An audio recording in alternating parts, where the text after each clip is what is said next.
فلسطینی بچے معصوم ہوتے ہیں۔ اے اللہ جس وقت ہم کھانا کھانے بیٹھتے ہیں وہ یاد آتے ہیں، نہ ان کے پاس پانی ہے، نہ ان کے پاس کھانا ہے، نہ ان کے مکانات ہیں، کھنڈرات میں بدل چکے ہیں۔ اے اللہ ہم گناہگار اس سے پھر دعا کرتے ہیں، اے اللہ تو اپنی قدرت کا کرشمہ دکھا دے، اے اللہ تو اپنی قدرت کا کرشمہ دکھا دے، تیری شان بہت اونچی ہے۔ اے اللہ جب تو دریائے نیل میں اسرائیل کو راستہ دے سکتا ہے، حضرت ابراہیم کو آگ سے نکال سکتا ہے، یونس علیہ السلام کو مچھلی کے پیٹ سے نکال سکتا ہے، عیسیٰ علیہ السلام کو آسمانوں پہ اٹھا سکتا ہے۔ اے اللہ بدر میں تو نے مسلمانوں کی مدد کی، تیری بارگاہ میں عرض ہے بس یا اللہ تو اب فلسطین کی مدد فرما، اپنی ملائکہ کی جماعتیں اتار دے۔ اگر دنیا کے لوگ ان کی مدد نہیں کر رہے تو تیرے پاس تو تیرے فرشتوں کے خزانے ہیں، تیرے پاس تو سب کچھ ہے، تو اپنی رحمت سے ان کے اوپر اپنی ملائکہ کی فوجیں اتار دے، ان کی حفاظت فرما، اور جو باطل اسرائیل جو سے ہمیں صحت عطا فرما، آپ کی برکت سے امت کی حفاظت فرما، آپ کی برکت سے امت کی مغفرت فرما، آپ کے واسطے اور وسیلے سے فلسطین کے مظلومین کی حفاظت فرما، آپ کے واسطے اور وسیلے سے ان کی مدد فرما، آپ کے واسطے سے ان کی حفاظت فرما۔ اے اللہ آپ کے واسطے اور وسیلے سے تمام انبیاء علیہ السلام کی مقدس بارگاہ میں پیش فرما، آقا علیہ السلام کے والدین کریمین کی مقدس بارگاہ میں پیش فرما، آپ کی نسل پاک اہل بیت پاک اطہار کی، آپ کی ازواج مطہرات کی، عشرہ مبشرہ کی، خلفاء راشدین کی، صحابہ اکرام رضوان اللہ تعالی علیہ اجمعین کی، صحابیات کی، خصوصاً شہداء بدر۔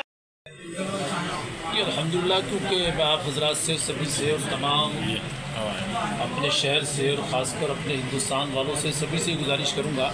کہ خانقاہوں کا مقصد کیا ہے۔ مقصد خانقاہوں کے لیے کہ ہم لوگ سب آپس میں محبت سے رہیں اور انسانیت کا پیغام دیں اور اچھی باتیں لوگوں کو بتائیں اور برائی سے لوگوں کو روکیں، پوری کوشش کریں انشاءاللہ،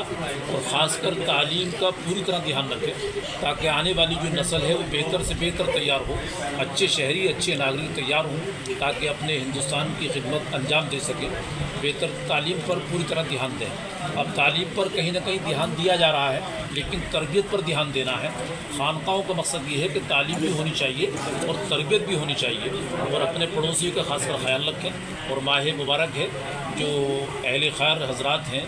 جو اہل ثروت حضرات ہیں، جن کو اللہ نے نوازا ہے، تو غریبوں کا پوری طرح خیال رکھیں اور خرچ زکوٰۃ کی پوری طرح جو کیونکہ فریضہ ہے اس کی ادائیگی کریں تاکہ غریب بھی ہمارے ساتھ عید کی خوشیوں میں شامل ہو سکیں۔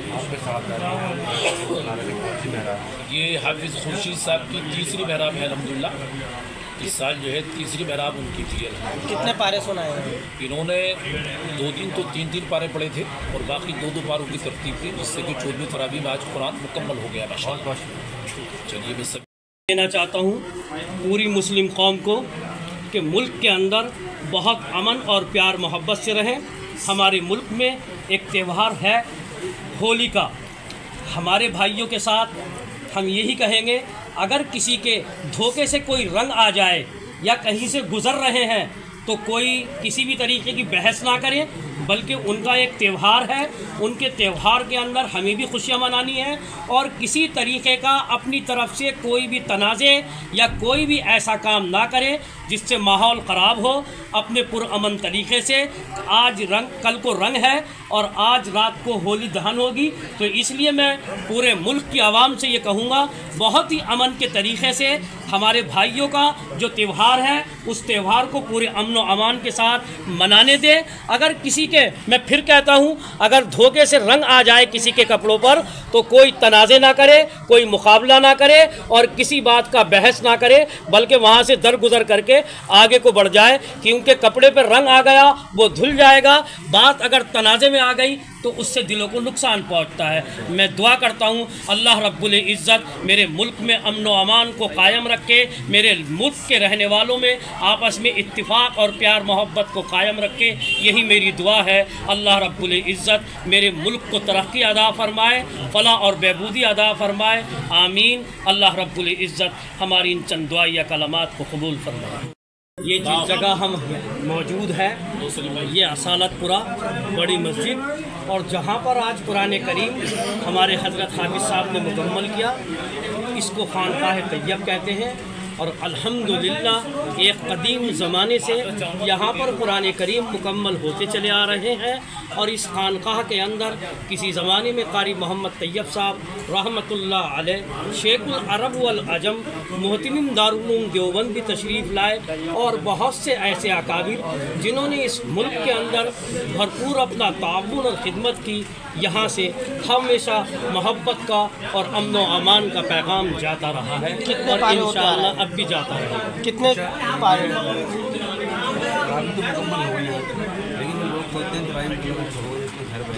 دیکھیے، یہ چیز جو آپ سوال کرتے ہیں، ہمیشہ ہم اس کے بارے میں اپنی قوم و ملت کو سمجھاتے ہیں کہ قرآن کا سننا ایک الگ سنت ہے،